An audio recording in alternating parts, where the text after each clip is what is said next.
जय हिंद। मैं अनिल दुबे आजाद। आप देख रहे हैं डीआरएस लाइव टीवी। आप इसे शेयर, लाइक और सब्सक्राइब करें। हाँ, बेल आइकन दबाना न भूलें ताकि आप जुड़े रहें देश दुनिया की खबरों के साथ साथ अपनी लोकल खबरों से भी, जहां खबरें छिपती नहीं दिखती हैं।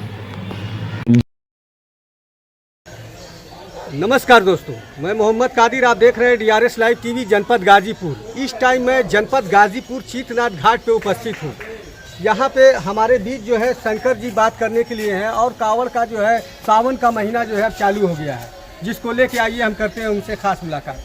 Shankar ji, DRS live TV में आपका भव्य स्वागत है। आप अपना जो है पूरा परिचय दें। शंकर पांडे, व्यवस्थापक मोक्षदायिनी माँ गंगा फाउंडेशन।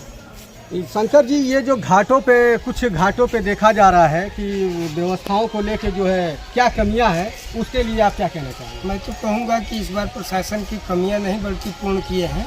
पहले कमियां रहती थी, इस बार तो कह लें कि बहुत ही अच्छी व्यवस्थाएं की गई हैं और चीतनाथ और ददरी घाट से कांवड़ यात्रा प्रारंभ की जाती है।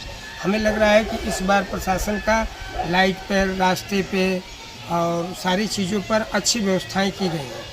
प्रशासनिक भी बहुत अच्छी व्यवस्था की गई कि कांवरिया सकुशल ढंग से सुरक्षित रूप से अपने पूजन पाठ को कर सकें। इस प्रकार की व्यवस्थाएं प्रशासन की सराहनीय व्यवस्था है और मैं कह सकता हूं कि इस बार विद्युत से लेकर, रास्ते से लेकर हर चीज़ों पर काफ़ी गंभीरतापूर्वक प्रशासन ने ध्यान दिया है। माननीय जिलाधिकारी श्रीमान जिलाधिकारी महोदय ने अच्छे निर्देश के साथ नगर पालिका परिषद गाजीपुर का भी बहुत सराहनीय योगदान रहा कि यहाँ पे लाइट, विद्युत, उसके बाद रास्ते की व्यवस्था, जल की व्यवस्था, सारी चीज़ व्यवस्था की गई है, जिससे कांवरियों को किसी प्रकार का दिक्कत न हो सके, किसी प्रकार को उनको परेशानी का सामना न करना पड़े। चीतनाथ घाट से लेकर कलेक्टर घाट तक के लिए जो ये योजनाओं के तहत जो है माननीय मुख्यमंत्री जी का जो वो है, उसको लेकर क्या कहना चाहिए? कॉरिडोर मैं कहूँगा कि बहुत ही स्वागत के योग्य है। मैं समझता हूँ कि गाजीपुर को लहुरी काशी के रूप में जो पहचान देने की विषय था, वो विषय अब जाके प्रारंभ हुआ है। माननीय मुख्यमंत्री जी को मोक्षदायिनी माँ गंगा फाउंडेशन की तरफ से बहुत बहुत बधाई है और बहुत ही सराहनीय कार्य किए हैं, जिससे आज के डेट में चीतनाथ से अगर कलेक्टर घाट की तरफ अगर ये कॉरिडोर बनते हैं तो लोगों को दर्शन करने में, पूजन पाठ करने में समस्त सुलभता होगी और पर्यटन के क्षेत्र में भी काफ़ी बड़ा बढ़ावा का ये विषय बनता है।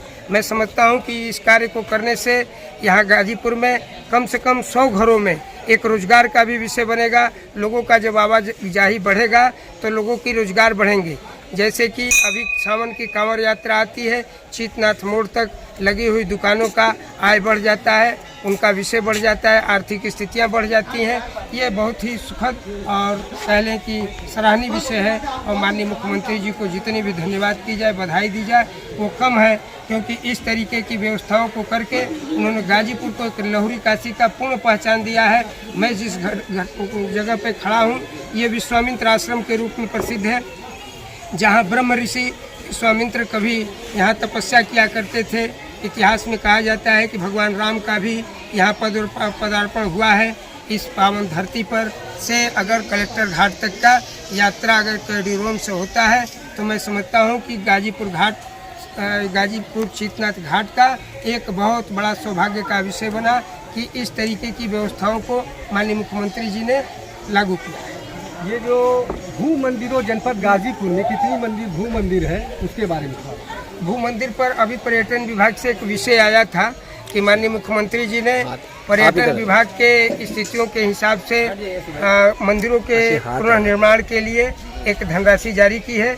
जो प्राचीन मंदिरों के साथ जो भू मंदिर है उनके भी रख रखाव अच्छे किए जाएंगे, ऐसा माननीय मुख्यमंत्री जी और पर्यटन विभाग की घोषणाएं मेरी जानकारी में आई है। जनपद गाजीपुर में कौन कौन जगह पे ये भू मंदिर ऊपर वो है स्थापित?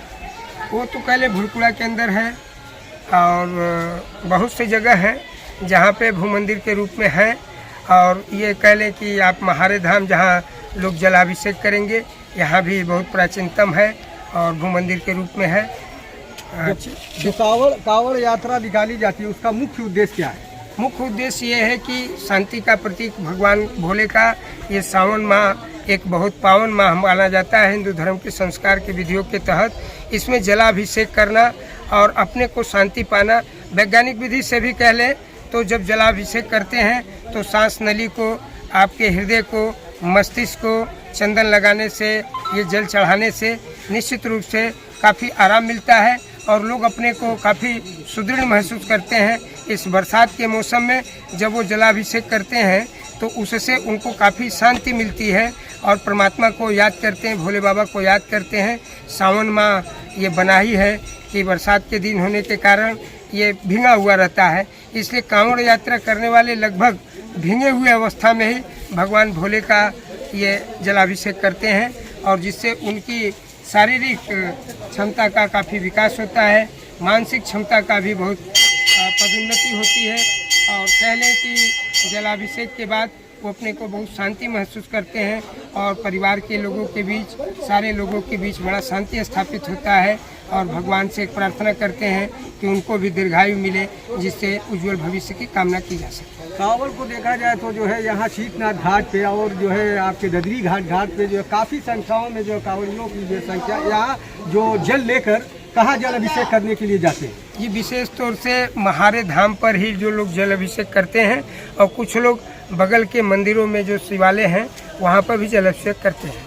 तो ये आप देख रहे थे जनपद गाजीपुर, जो एक अति प्राचीन शीतनाथ घाट है जो बहुत मशहूर और कई सौ बरस पुराने, कितने वर्ष पुराने ये घाट है? 1896 का है।